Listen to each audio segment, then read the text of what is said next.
Another recipe ang aking gustong ibahagi sa inyo. Paano ko ginawa ang pamamaraan ng aking pagluluto dito.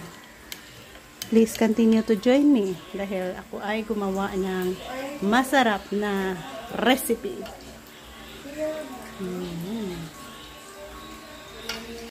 Another recipe ang aking gustong ibahagi sa inyo. Meron akong isang buong langka, baboy, batuan, black pepper, onion. So yan ang mga sangkap na aking gagamitin para sa recipe na akin na namang gustong ibahagi sa inyong lahat.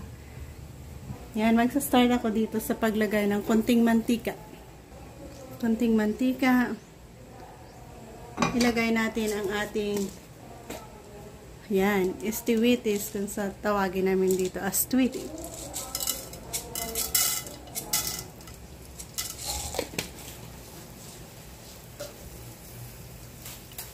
Saglit lang yan hanggang sa lumabas ang kanyang kulay.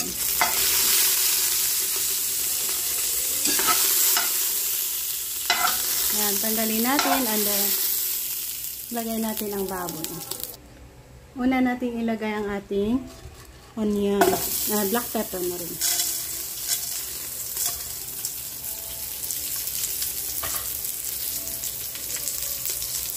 Plus ang ating baboy.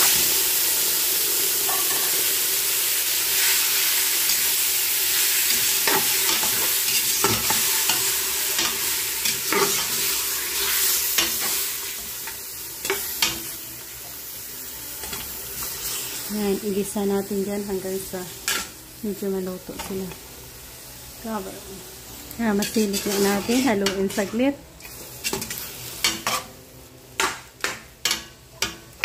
Ayan. Cover ulit. Ayan, nahati na natin ang langka natin habang tayo ay nagpapakulo doon ng ating baboy. Plastic para direkta na lang natin tapon yan.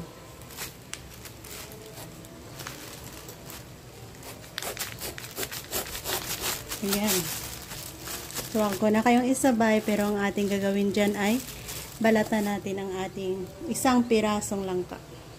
Yan, natapos na natin cut. Ang dami pala. So, i-add natin yan doon sa ating baboy. Saka lagyan natin ng tubig. So, ilagay natin ang ating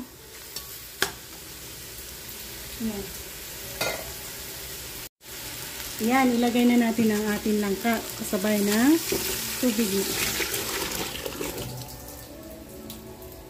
Dagdagan pa natin. Yan, sa patubig. Ilaga natin yan hanggang sa lumambot silang lahat. Baboy natin at ang ating langka.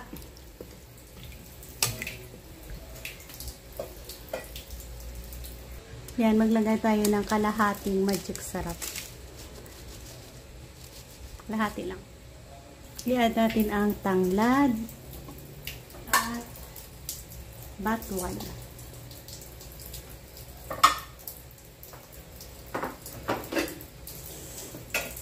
Lagyan natin ng asin.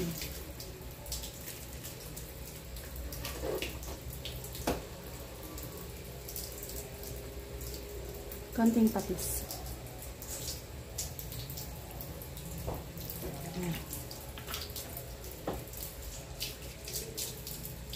And pakuluan hanggang sa lumambot na.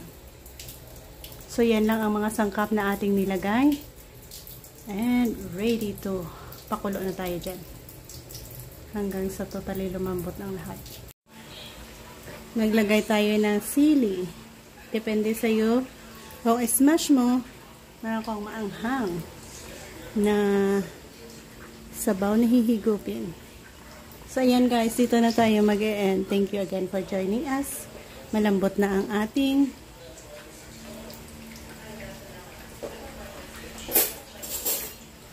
nilaga dyan. Ayan, subukan natin kung gaano kalambot. Sa baboy natin, sure ako malambot na. Lambot. So, ganyan na siya kalambot. Sa balat. And totally malambot na. Ayan, super lambot. Sa atin namang Langka. Wow, sarap. Yan, malambot na rin. So, thank you for joining me. Nagkaroon tayo ng masarap at malasang hilagang baboy dyan. Yan, gagawa tayo ng 1 serving. Masarap na hilagang baboy.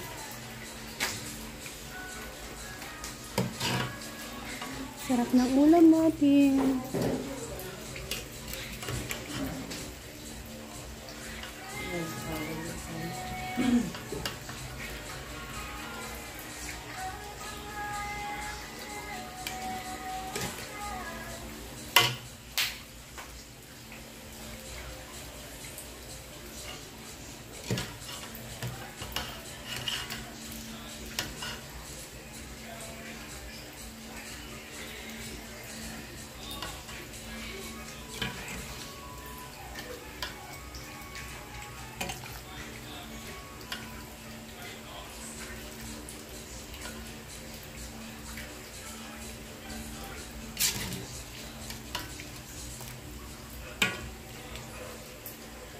Ayan. Thank you again, guys. Nagkaroon na naman tayo ng malinamnam, malasa at napakasimpleng paraan ng pagluluto natin ng nilagang baboy ito. Ayan.